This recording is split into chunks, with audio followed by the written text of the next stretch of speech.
Hello friends, आइए आज हम लोग इस वीडियो में ब्रिटिश शासन का भारतीय अर्थव्यवस्था पर प्रभाव से संबंधित ऑब्जेक्टिव क्वेश्चन देखेंगे जो सभी प्रतियोगिताओं के लिए काफ़ी महत्वपूर्ण साबित होंगे। तो चलते हैं पहले क्वेश्चन की ओर। और ये रहा आपका पहला क्वेश्चन स्क्रीन पर है कि अंग्रेजी शासन का प्रभाव किस क्षेत्र में अधिक पड़ा था। तो इसका राइट आंसर होगा ए नंबर, यानी आर्थिक क्षेत्र में। अगला क्वेश्चन की ओर बढ़ते हैं। अगला क्वेश्चन कह रहा है, देखिएगा, पर है कि ब्रिटिश उपनिवेशवाद के चरण और विशेषता दिया हुआ है, इसको क्या करना है, मिलान करना है। कह रहा है कि वाणिज्य चरण 1757 से 1813 में हुआ था, तो इसकी विशेषता क्या था। तो एकाधिपत्य यानी एकाधिपत्य व्यापार व प्रत्यक्ष विनियोग का काल था, यानी एक का एक होगा, समय समय होगा। बी में कह रहा है कि औद्योगिक चरण 1813 से लेकर 1860 में हुआ, इसका विशेषता क्या था। तब मुक्त व्यापार का काल हुआ।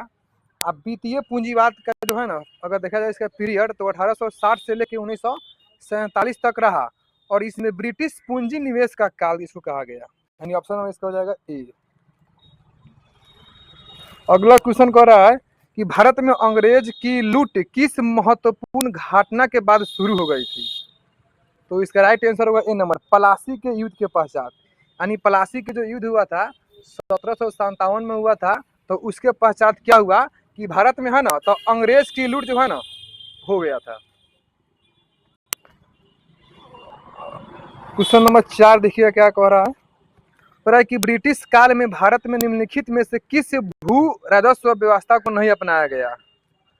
तो इसका राइट आंसर होगा ऑप्शन नंबर डी, यानी दहशाला व्यवस्था। यह भारत में ब्रिटिश के द्वारा नहीं अपनाया गया था, लेकिन अस्थाई बंदोबस्त, रैयतवाड़ी व्यवस्था और महलवारी व्यवस्था अपनाया गया था। अगला कह रहा है कि भारत में प्रथम रेल लाइन निम्नलिखित में से किसने बिछवाई थी। तो इसका राइट आंसर होगा option number C, lord Dalhousie के द्वारा।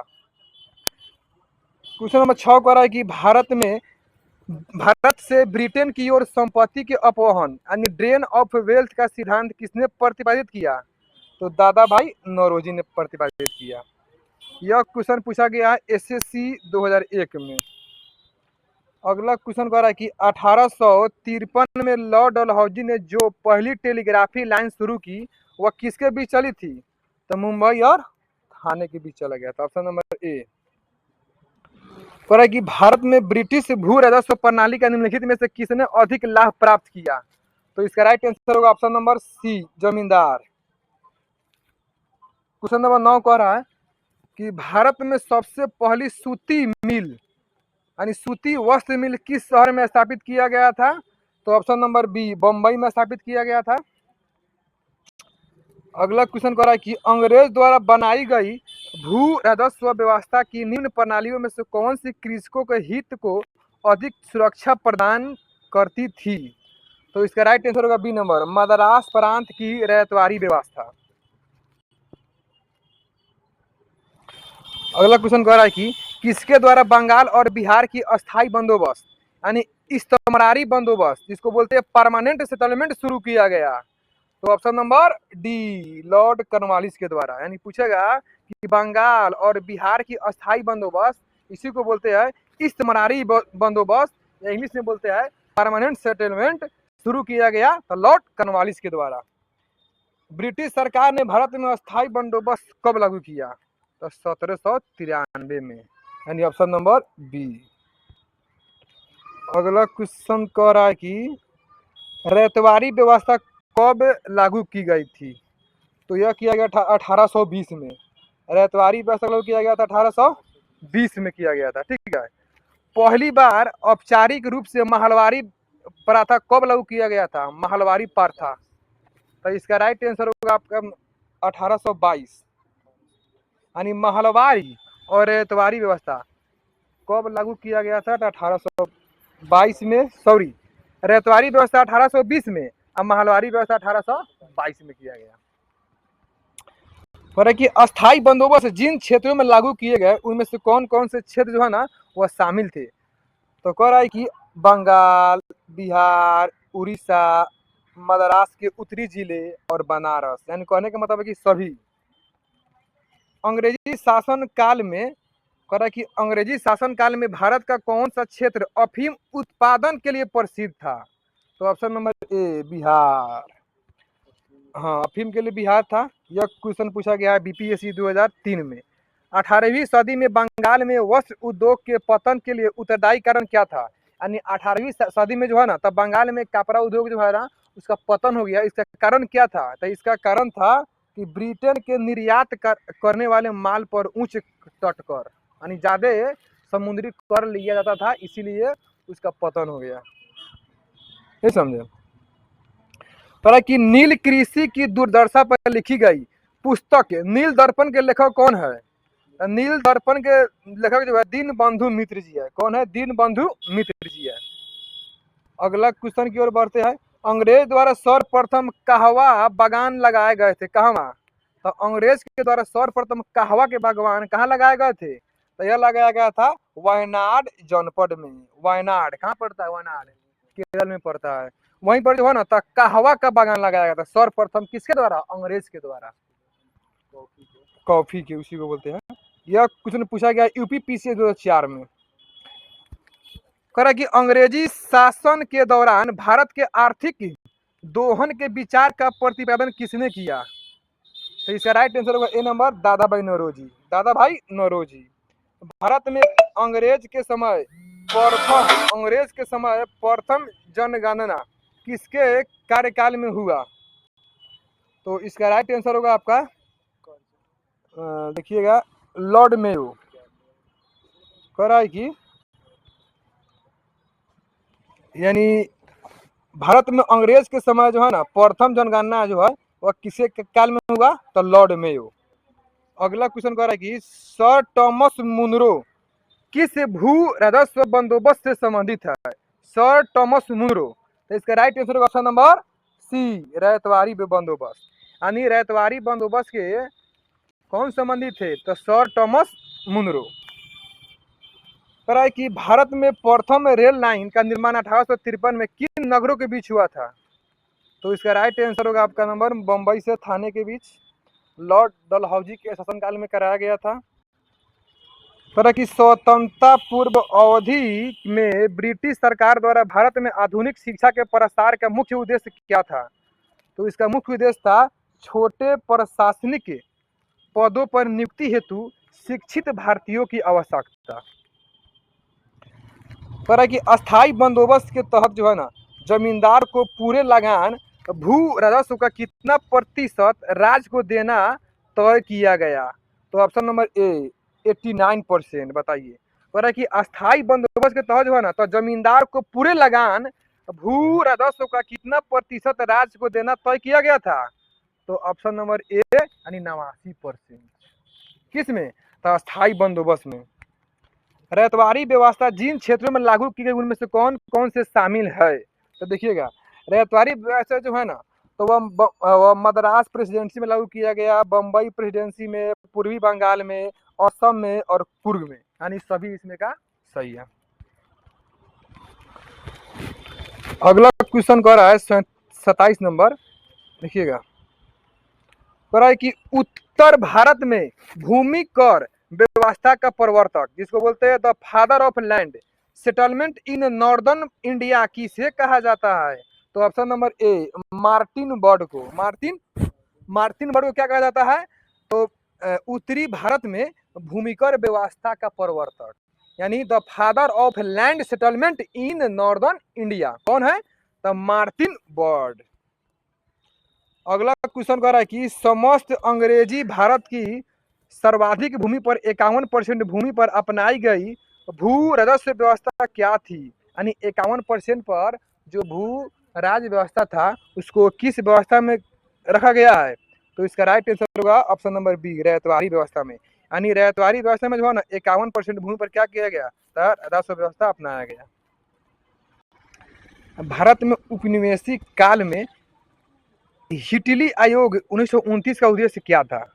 तो इसका राइट आंसर होगा ऑप्शन नंबर बी, यानी श्रमिकों की मौजूदा परिस्थितियों पर प्रतिवेदन पर सिफारिश प्रस्तुत करना। कह रहा है कि भारत में भारतीयों द्वारा 1881 में स्थापित हुआ उनके प्रबंधन में चलाने वाले स्वामित्व देयता का प्रथम बैंक कौन था? तो इसका राइट आंसर होगा option number B, Awadh commercial bank. अंग्रेज द्वारा रैयतवारी बंदोबस्त लागू किया गया था कब?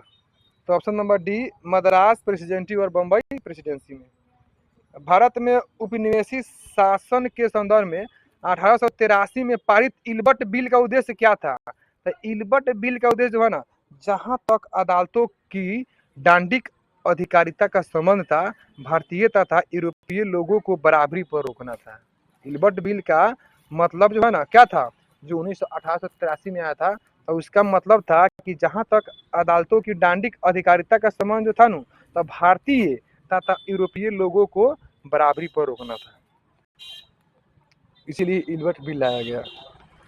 कह रहा है कि यहाँ पर सूची 1 को सूची 2 से मिलान करना है, ठीक है, और इसका राइट आंसर होगा आपका ऑप्शन नंबर बी, ठीक है। यानी बी में कह रहा है कि 1 के 4, यानी बड़े सामंत को आवंटित भूमि का जमींदार प्रणाली में था।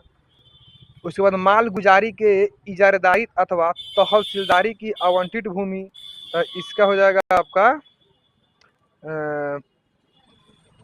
देखिएगा, कह रहा है कि बड़े सामंतों की आवंटित भूमि तो जागीरदारी प्रणाली कहलाता था। यानी जागीरदारी प्रणाली में जो है ना, तो बड़े सामंत को आवंटित भूमि होता था, और माल गुजारी जो है ना, तो यह होता था जमींदारी प्रणाली में। उप किराएदार पर देन, गरीबी रखने, हस्तांतरण करने, उपहार देने या विक्रय करने के अधिकार सहित प्रत्येक किसान को आवंटित भूमि, तो यह था रैयतवारी प्रणाली में। और ग्राम स्तर पर की गई भू राजस्व बंदोबस्त, यह किसमें था? तो यह था आपका महलवारी प्रणाली में, यानी ऑप्शन नंबर बी। हो रहा है कि ब्रिटिश शासन के दौरान भारत में उद्योगों का कोई स्वतंत्र विकास नहीं हुआ, इसका कारण क्या था? तो इसका कारण था आपका भारी उद्योगों का अभाव, भारी उद्योग का अभाव। हो रहा है कि यद्यपि भारत के व्यापार पर 1813 के चार्टर एक्ट द्वारा कंपनी के एकाधिकार को समाप्त कर दिया गया, परंतु फिर भी किस वस्तु का व्यापार केवल कंपनी के लिए ही सुरक्षित रखा गया था? तो इसका राइट आंसर होगा आपका ऑप्शन नंबर सी, यानी चाय के लिए। किसके लिए? चाय के लिए। बताइए, ब्रिटिश ईस्ट इंडिया कंपनी का व्यापारिक अधिकार अंतिम रूप से किस एक्ट के तहत समाप्त कर दिया गया? तो ऑप्शन हो जाएगा बी, यानी 1833 का चार्टर एक्ट। यानी कह रहा है कि 1833 के चार्टर एक्ट के तहत है ना, तो ब्रिटिश ईस्ट इंडिया कंपनी के व्यापारिक अधिकार जो है ना, अंतिम रूप से क्या कर दिया गया? समाप्त कर दिया गया। यानी ब्रिटिश ईस्ट इंडिया कंपनी को जो है ना, जो उसका अधिकार था, उसको 1833 के अधिनियम के तहत समाप्त कर दिया गया। कह रहा है कि अस्थायी बंदोबस्त 1793 के अंतर्गत जमींदारों से अपेक्षा की गई थी कि वे खेतीहरों को पट्टा जारी करेंगे। अनेक जमींदारों ने पट्टा जारी नहीं किए, इसका कारण क्या था? तो इसका कारण था आपका जमींदारों के ऊपर कोई सरकारी नियंत्रण नहीं था, ठीक है। अब देखिए, कह रहा है कि ब्रिटिश भू राजस्व व्यवस्था के संदर्भ में क्या करना है? विचार करना है, और इसका राइट आंसर हो जाएगा आपका ऑप्शन नंबर डी। कह रहा है कि 1 2 3 देखिएगा, कह रहा है कि अस्थायी बंदोबस्त के तहत है ना, सरकार ने जमींदारों से हमेशा हमेशा के लिए लगान निश्चित किया, इसी कारण से इसे अस्थायी बंदोबस्त कहा गया है।